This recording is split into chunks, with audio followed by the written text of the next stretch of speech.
What's going on, guys? I've always been fascinated by the incredible advancements that came out of the Islamic Golden Age. Today we're going to take a journey back in time, about 1,200 years ago, to the gates of Baghdad. You're about to discover some mind-blowing inventions that shaped the world as we know it. Alright guys, so check this out. We're standing in the heart of 9th century Baghdad, and let me tell you, this place is buzzing with intellectual energy. The Islamic Golden Age wasn't just a time of prosperity, it was a full-on renaissance of ideas. Now, this is really interesting. The caliphs of this time, they weren't just rulers, they were like patrons of science and learning. They established the House of Wisdom, which was like the ultimate think tank of its time. So, let me show you something incredible. We're looking at a digital reconstruction of the Damascus Bimaristan.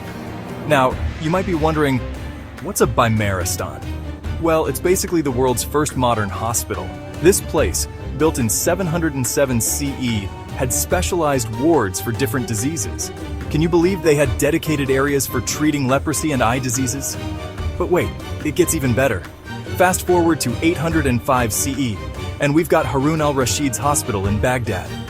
This place was like the Mayo Clinic of its time. Check out these animated wings. You've got areas for infectious diseases, surgery, and even mental health. Alright guys, now we're diving into some serious brain food. Mathematics. You know how we use algebra every day without even thinking about it? Well, we've got the scholars of the Islamic Golden Age to thank for that. Let's take a look at this handwritten treatise by Al-Khwarizmi. This guy literally wrote the book on algebra. See these terms al-jabr and al-muqabala? That's where we get the word algebra from. But here's where it gets really cool. These scholars didn't just come up with abstract concepts. They were all about practical applications. Check out these mechanical sketches from the Banu Musa's Book of Ingenious Devices. Now let's talk chemistry.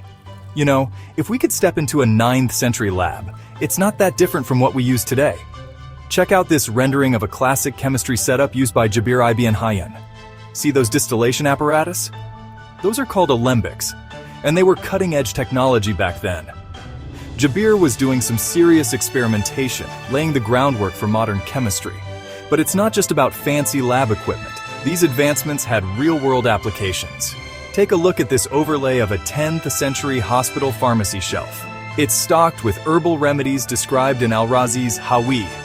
This guy was basically writing the pharmacopoeia of his time. Alright, now we're looking up at the stars, and let me tell you, the astronomers of the Islamic Golden Age were seeing things nobody had seen before. Check out this animation of the House of Wisdom in Baghdad. You've got translators working on ancient Greek texts, scholars aligning astrolabes. It's like NASA's great-great-grandparent. Now this is really cool. We're looking at Al-Battani's eclipse calculations on parchment. This guy was so precise that his work was used for centuries. And check this out, a 3D rotating astrolabe. This isn't just a fancy star map, it's also marking prayer times and showing the direction of Mecca.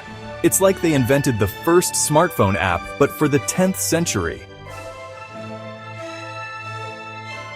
So, you know how we can pull up a map of the entire world on our phones in seconds? Well, the geographers of the Islamic Golden Age were the ones who started making that possible. Take a look at this pan across Al-Idrisi's silver disk map, the Tabula Rogeriana.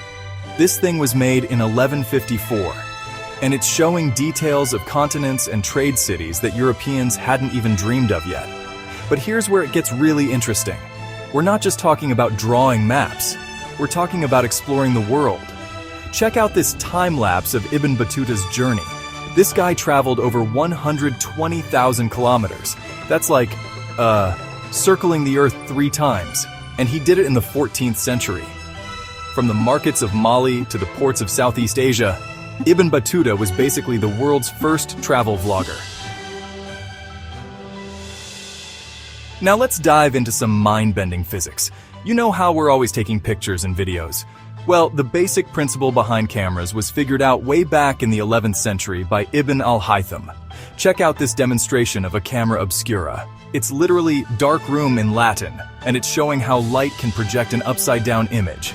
Ibn al-Haytham was basically inventing photography 1,000 years ago.